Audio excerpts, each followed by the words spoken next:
Hello everyone, आज हम नया टॉपिक देखेंगे जो कि है comparison between intra frame coding and inter frame coding.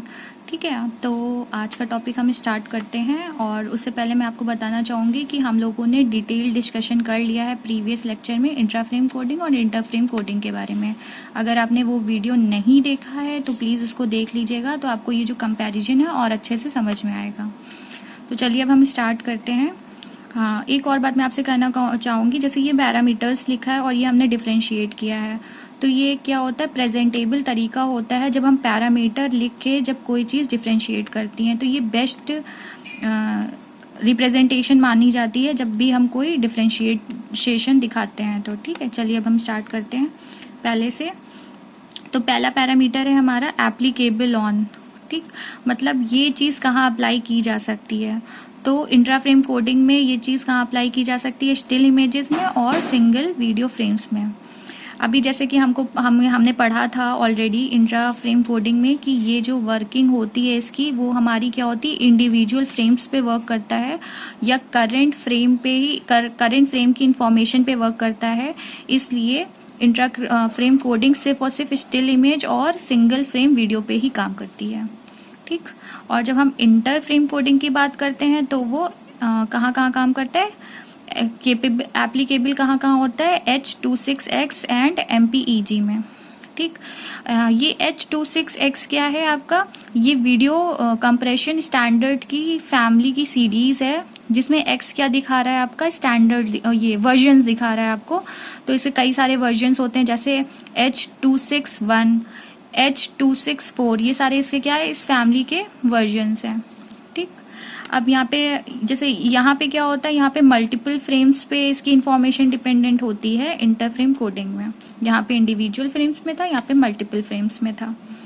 अब हम जब को रिलेशन की बात करते हैं, तो जो हमारा को रिलेशन होता है या को रिलेटेड विद, किससे ये को रिलेट करता है, जो हमारा इंट्रा फ्रेम कोडिंग होती है वो को रिलेट करती है हमारी स्पैटियल रिडंडेंसी से, और जो हमारी इंटर फ्रेम कोडिंग होती है वो को रिलेट करती है हमारी टेम्पोरल रिडंडेंसी से।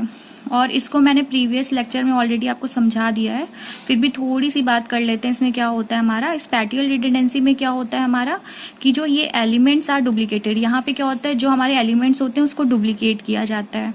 और जो हमारा टेम्पोरल रिडंडेंसी होती है इंटर फ्रेम कोडिंग में, इसमें क्या होता है, जो आपके पिक्सल्स होते हैं, किसी दो फ्रेम्स की बात कर रहे हैं पर्टिकुलर वीडियो में, कभी जब हम दो फ्रेम्स की बात कर रहे होते हैं, अगर उसका पिक्सल वैल्यू अगर पिक्सल सेम होता है तो उसमें क्या होता है, सेम वैल्यू हम लोग स्टोर कराते हैं।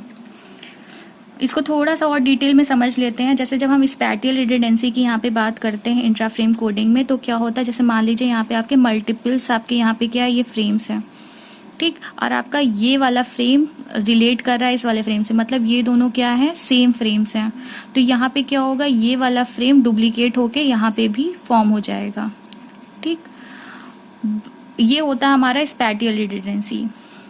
यहाँ पे क्या होगा, एलिमेंट्स आपके डुप्लीकेट हो गए। ठीक, बट जब हम टेम्पोरल रिडंडेंसी की बात करते हैं तब क्या होता है, तो जैसे मान लीजिए यहाँ पे भी हमारे मल्टीपल फ्रेम्स हैं, और अगर हमारा ये वाला फ्रेम इस वाले फ्रेम के साथ डुप्लीकेट, ये वाला फ्रेम और ये वाला फ्रेम सेम होता है, तो क्या करता है, यहाँ पे फ्रेम डुप्लीकेट नहीं होता है, इसकी जगह क्या स्टोर करते हैं हम लोग, इसकी वेक्टर वैल्यू स्टोर करते हैं। जैसे मान लीजिए इसकी कोई वेक्टर वैल्यू 2 है, तो ये स्टोर हम क्या करेंगे, यहाँ करेंगे। ये फ्रेम पूरा कंप्लीट हमारा डुप्लीकेट नहीं होता, इसकी जगह सिर्फ और सिर्फ वेक्टर वैल्यू स्टोर करते हैं। ठीक, अब हम नेक्स्ट लाइन की बात करते हैं फाइल साइज की। तो ये देखिए लिखा है, intra frame coding is relatively large as compare to inter frame coding. और जो हमारी इंटर फ्रेम कोडिंग होती है वो रिलेटिवली लार्ज फाइल साइज होता है as compare to intra frame coding. ऐसा क्यों होता है ये भी समझ लेते हैं थोड़ा हम लोग। जैसे कि अभी हमने बताया, यहाँ पे जब हमारा स्पैटियल रिडंडेंसी होता है तो यहाँ पे क्या होता है, फ्रेम पूरा यहाँ डुप्लीकेट होके आ जाता है।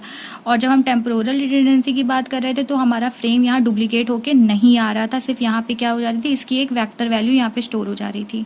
तो देखिए यहाँ पे पूरा डुप्लीकेसी कर दे रहे हैं अगर फ्रेम की हम लोग, तो यहाँ पे क्या होगा, फाइल साइज हमारी उतनी ही रहेगी, फाइल साइज हमारी बढ़ ही रही है, घट नहीं रही है। बट यहाँ पे जब हम फ्रेम को दोबारा डुप्लीकेट कर ही नहीं रहे हैं, इसकी जगह एक कोई दूसरी छोटी वैल्यू रख दे रहे हैं, कोई वेक्टर वैल्यू रख दे रहे हैं, तो यहाँ पे क्या हो रहा है, हमारा ये चीज़ हट जा रही है, ये वाला फ्रेम हट जा रहा है, इसकी जगह कोई वेक्टर वैल्यू स्टोर हो जा रही है।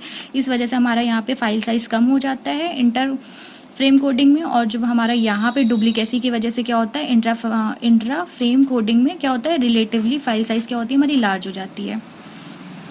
चलिए हम नेक्स्ट पैरामीटर देख लेते हैं एनकोडिंग की।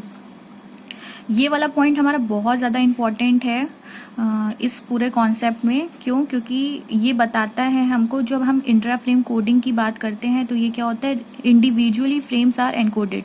अभी जैसे मैंने बात की थी, ये हर फ्रेम्स को इंडिविजुअली ही एनकोड कराता है। ये मल्टीपल फ्रेम्स पे डिपेंडेंट नहीं होता है, सिर्फ और सिर्फ अपने एक सिंगल फ्रेम से जो जिसपे वो करेंटली काम करे। जैसे ये मान लीजिए आपके पास 4 फ्रेम्स हो गए, अगर ये इस वाले पे काम कर रहा है तो सिर्फ इसकी ही इंफॉर्मेशन ये क्या करेगा, होल्ड करेगा और इसी को क्या करेगा, एनकोड कराएगा। बाकी जो फ्रेम्स है उससे कोई मतलब नहीं होता है।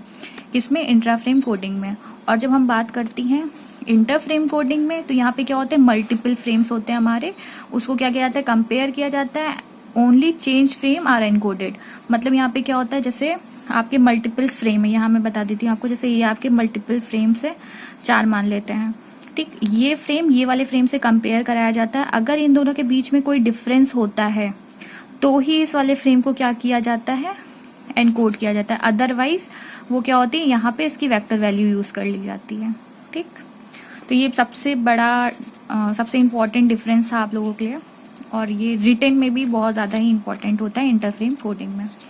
मतलब इंट्रा फ्रेम और इंटर फ्रेम के डिफरेंस में coding, frame coding and coding में ये बहुत ज़्यादा इंपॉर्टेंट पॉइंट होता है। चलिए दूसरे भी हम लोग देख लेते हैं क्या डिफरेंस है। चलिए अब हम बात करते हैं कंप्रेशन की।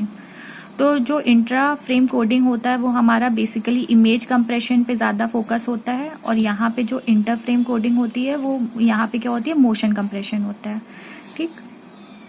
और जब हम बात करते हैं कंप्रेशन रेट की, तो जो हमारा इंट्रा फ्रेम कोडिंग का कंप्रेशन रेट होता है वो लो होता है, क्योंकि यहाँ पे हमारी जो फाइल साइज होती है वो बड़ी होती है as compare to inter frame coding. इसलिए यहाँ पे जो कंप्रेशन रेट होता है वो भी स्लो होता है हमारा, ठीक। और यहाँ पे क्या होता है, हमारा हाई कंप्रेशन रेट होता है इंटर फ्रेम कोडिंग में। ऐसा क्यों होता है? क्योंकि जो हमारी फाइल साइज होती है वो स्मॉल होती है as compare to intra frame coding. और यहाँ पे जो हमारा यहाँ पे डुप्लीकेट फ्रेम नहीं प्रेजेंट होता है, इसकी जगह क्या कर देते हैं, वेक्टर वैल्यू यूज कर लेते हैं हम लोग। जब हम चलिए नेक्स्ट पॉइंट की बात कर लेते हैं, स्टोरेज स्पेस।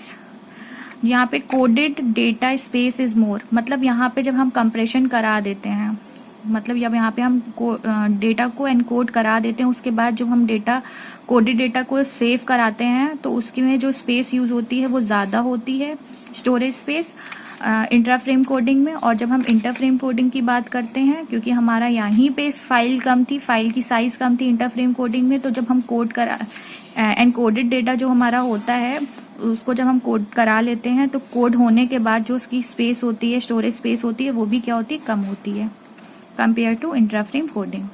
जो फ्रेम्स बेसिकली यूज होते हैं, मोस्टली यूज फ्रेम्स होते हैं जो वो आई फ्रेम होता है इंट्रा फ्रेम कोडिंग में, और जो इंटर फ्रेम कोडिंग में यूज होता है मोस्टली यूज होता है वो है पी फ्रेम और बी फ्रेम, ठीक है। अगर आपको ये वीडियो पसंद आई हो तो please like and subscribe our channel. Thank you for watching.